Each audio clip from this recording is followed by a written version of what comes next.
Hello everyone, welcome back to the channel. I am Mad Capper and this is another video on Raid Shadow Legends. It's also another in the video series of I built them so you don't have to. Today we're going to look at Oathbound. Oathbound is a Bannerlord epic defense-based champion, one of the first defense champions that I've done in this series.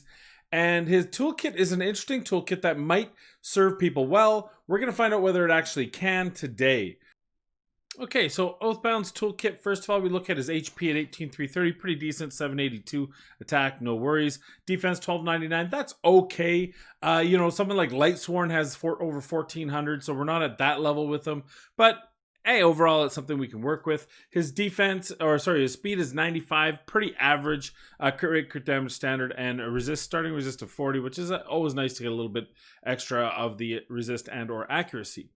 His toolkit, his A3, Intimidate level 1, attacks 4 random times. Each has a 30% chance of placing a block cooldown skills debuff for 2 turns. Also to note that the chance of the block cooldown skills debuff increases to 100% if the target is under a decrease attack debuff. So this is something you want to synergize. He can synergize with himself as he does have an A2 and he will use his A2 first, which does put a decrease attack. Or, alternatively, you can put him with a champion like, say, Stag Knight, who will bring down defense, is a really popular one. Madame Saris, there's other ones out there that have that AoE attack down, which will allow this to pop off. It also otherwise has a 10-20% chance that you see here. You don't really need the debuff chance because you typically want to set yourself up for the best chance of success, which is that 100%. But the cooldown is useful, especially when farming dungeons. His A2, that's the synergized part, has a 75% chance of placing a 50% decreased attack debuff on all enemies for 2 turns. Also has a 55% chance of decreasing the target's turn meter by 20%. And as you can see here, we can add another 20% to that, which is 95 and 75% respectively. Kind of annoying, but we can actually get that to 100% by his masteries. This, unfortunately, is only an 80%, not a huge deal, and it's a 3-turn cooldown. Final thing we have is Shatter, which attacks one enemy, has a 20% chance of placing a freeze debuff for 1 turn. Damage inflicted is proportional to defense, and that can be bookable to, 50%. So this is only a single attack, single enemy. Would rather this be a random thing like the A3 is. But and I'm not a big fan of the random on such an important ability. But overall, pretty good toolkit. You got ability to lock people out, freeze them, and decrease their attack on a defensive-based champion who has an AoE. It all sounds pretty nice to me, but how does it work in the real world? Well, let's take a look. We're going to take a look at him in the campaign. I'm going to show you him campaign farming at level 42. Solo campaign farming at level 42. We're also got a little clip of him in Faction Wars. It's one of the few times I've built out one of these videos where I've actually been able to insert them into a Faction Wars fight. Why don't we first, let's take a look at how I built him out. And there are several different ways, and I hadn't done it. I had put him in a broken set just so I could get his stats where I kind of wanted them to be. So, and that was, I wanted a lot of speed on him. And that was to be able to bring him into things like try him out in the arena, see if he's good there. But what we ended up with is 284 debuff accuracy, 100% crit rate with 150 crit damage. We went with crit rate gloves. There is the thought that I would like to try him in crit damage gloves and run him up as a damage dealer because his A2 does reasonable damage even at these numbers. So a little bit interesting. 3,700 defense, 1,500 attack, 32,700 on the HP. The other thing I would think would be useful is you could put him in a sleep set, stun set, any of these sets where you can get that extra because you have 2 spells that are hitting to some level of AoE, which is always nice. Overall, though, this is going to do and serve well for our purposes, and we'll see where we can go from there. As for his masteries, we did master him out in attack because he isn't really absorbing anything. There was no way he's not provoking or anything like that. So we brought him down here. I actually did not use that like an idiot. Let's fix that right now. I apologize. Who's running this show? The whole point was to bring him down here. I like the extension, but I also want that extra 5%. because the 5% is locked down, which is not one of the ones that says it doesn't do. So we're good there. So and then we were running him as an attack. You could argue either way, but I wanted that Helm Smasher just for the extra damage, and I think it does pretty well, and it lends nicely to his overall toolkit. Let's bring him Life Drinker, and well, he's doing AoE. Why not? Give him some shield smashing.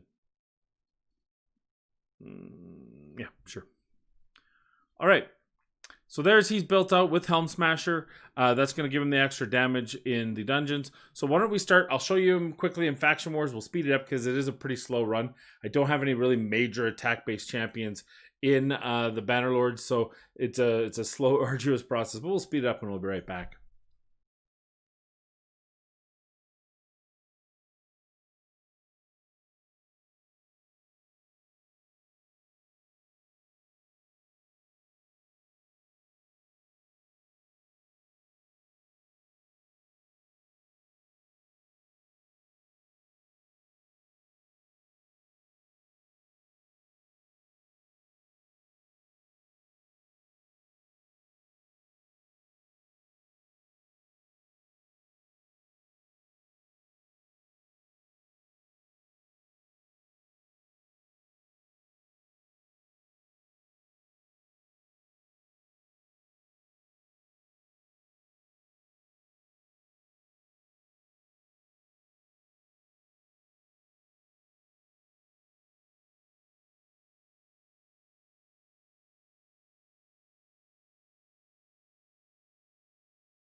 All right, next place we're going to show you, because I think it's good to note that he is a Force Affinity, so normally you don't bring him in, but let's see. I did actually take him into solo campaign farming and was pleasantly surprised at the level that he could do. So I think that's something worthwhile taking a look at. So why don't we run that real quick, and then we'll be right back.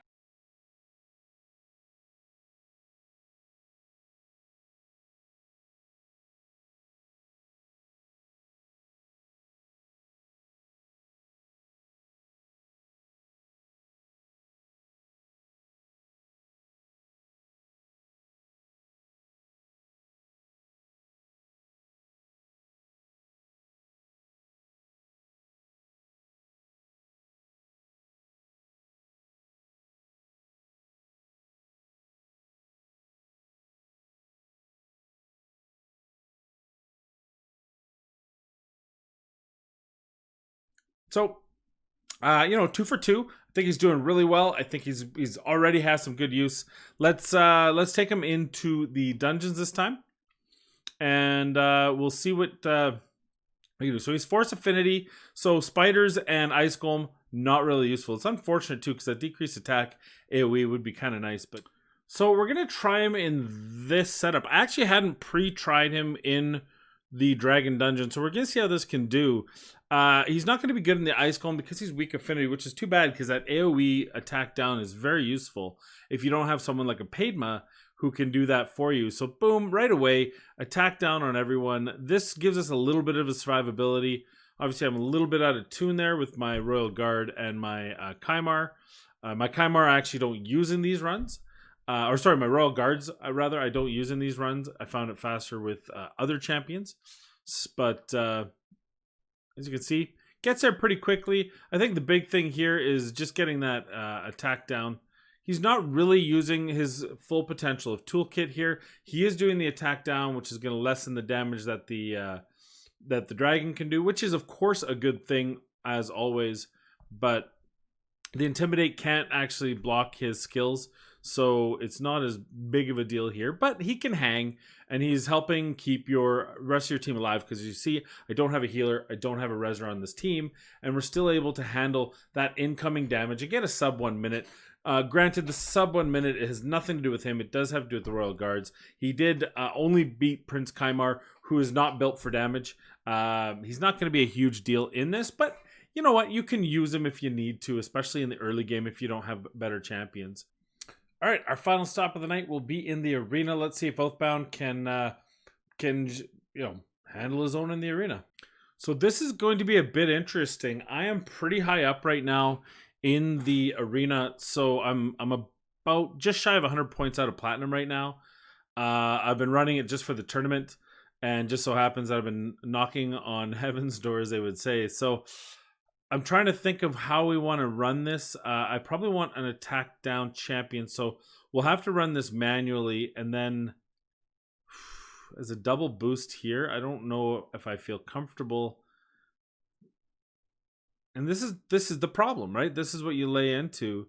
If I don't put him in here, I don't have a defense down. But let's see what this let's see what happens. I really wish I could run an attack down followed by him. Maybe if I used him in relentless gear, something to consider.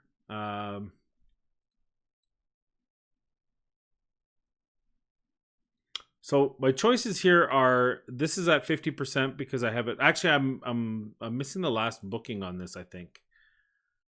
Or do I just decrease AoE? Or do I take that 50% chance? Because, man, if I could block the cooldowns of these, I'm pretty sure Ethos is going to kill them. But because I'm not running, let's just do what's important here. Got some good damage there, which is kind of helpful. And, yeah, see, didn't quite do the damage because we didn't have that defense down. Probably still not a big deal, but...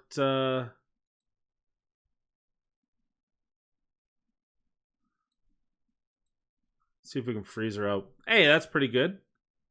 So we got her freezed out, and then Ethos is going to finish the job. I don't know. Probably not the team I would use him against. I'm going to find... Let's see if we can find a... And this is the problem. If you have to look for a team to fit him in, and of which there are none, by the way. Is he worth... Is he worth this? Like, I don't think I have the answer. I don't think I have the answer for you. If I think he could be, and I don't think he is. I think in the arena he's kind of bunked because I want to use this skill. This skill is useless to me right now. I need to lock them out. Then we'll worry about decreased attack. So when I lock them out, there, like I got none because it's a 50% chance randomly. So now I just got to hope that I kill... which I only killed Rhodos, so he'll get lifted up. Oh, see, that's the glory of Relentless saved me there. Ah, gosh. I mean, maybe in lower tiers, or maybe in a slow comp. So I guess I could put him in Immortal gear. Well, hey, you know what? It's for the memes. It's for posterity, right? Let's try this. All right, we are going to try this. We have him outfitted in pretty good defensive gear, immunity gear. We're going to find out whether or not this is going to do the trick. So we're going to be giving them first crack. We're using Molly to boost. He took damage, so he's going to be going first. Normally, in the future, I'll have to take out her first, but we can actually do that. This is a bad example. I didn't think Molly, or I didn't think Trunda would hit me for that hard. Santa's taking a nap. Okay. So we want to hit with this, the defense down. Hit pretty hard, pretty nice. Rhodos takes his 18 turns. Now we're going to lock out. Boom, they're both locked out. That's awesome. Of course, it doesn't lock out his passive because this game is broken. And he gets an extra turn because lockout actually doesn't mean locking out anything. I will say, though, kind of held his ground. That was way harder than it needed to be. Honestly, we tried him in several different things. I'll show you. I'll show you his gear that I switched him out to. It's not bad gear. It's what I use on my Valk for countering Siphi. I've got immunity gear. I've got full defense here. I've got 45 speed boots. I've got full defense gloves, and he still gets decent crit rate because there's a triple roll crit rate in there. He's still got good speed, 4,300, 34,000, 241 accuracy. Obviously isn't the be all end all. I could have put accuracy chest on him, but I wanted to see what he could do for damage and stuff. So I don't know. I think in the arena, he's just not gonna. I want him to be good, you know. Like, I really want him to be good, but I don't know if I can make him good. I don't know if I had the best gear in the game. If I like, his toolkit is confused, and it shouldn't be. I want this guy to be good so bad. Well, I mean, that's the arena. My final thoughts on Oathbound are this: he is definitely a champion who has a usable toolkit in the game. However, I don't think it's going to be an end game. I think it's someone, he's a progression champion. If you pull him early enough, you might find use for him in dungeons. Definitely in Faction Wars. As you can see, he could hold his own in Faction Wars 20. I did even test that team out in 21. It was messy, but they made it through. So he has a toolkit that's useful. However, I think it would be very difficult in the current meta of the arena to use him. If there were single boosters, now I'm at very high gold 4 right now. It's almost impossible to find a team that's not double speed boosting at some sort, right? Whether it's a Arbiter Sify, Arbiter Lysandra, even I use a double boost. Like, everyone uses a double boost, and he just going second is tough. If I could get his speed to say 280, 290 and still be survivable, so I could rotate that A2 to A3, maybe, but I feel like if I have to work that hard to get him to work, I'm sure there's another champion out there that's going to do more. It's going to do it better. I'd rather have this gear on Velk right now and have her turn meter boosts as the enemy puts up buffs, or whatever. Have Molly in better gear. You know, there's a ton of different things I have. Granted, I did mention 2 legendaries, but I just feel like the arena, I'm willing to bet in the arena early game, he is a killer champion. He's Force Affinity. Okay? He's got a attack down that's an AoE. Maybe you put a stun set on that. Maybe you put a sleep set, daze set, on that. There's things you can do with that set that can really help you bring out this champion's abilities early on. He can also freeze the champion, and he can also lock out champions. And in the earlier game, silver, gold 1, bronze, you're probably going to be able to go through 3, 4, 6, 7, 8, 9 rounds, right? And that's where he's really going to shine. However, I don't see him of much use in late game arena, at least in the current meta. Who knows as it changes through? But as long as double speed boost is the reigning supreme, as long as Sify sits upon her perch, and no, the cooldown of +1 is not going to kick her off it, I just don't think he's going to be there. The flip side is he is kind of good in that he's Force Affinity, which means a lot of those Magic champions, even Rotos, you saw in that last battle, Rotos mano a mano, Oathbound won simply because he could take the shot. But he's a single attack, so unless I roll around to that A3 and hit him 4 times, it's not going to be very good, because even with 4,200 attack and 50% crit rate, he's not hitting that hard.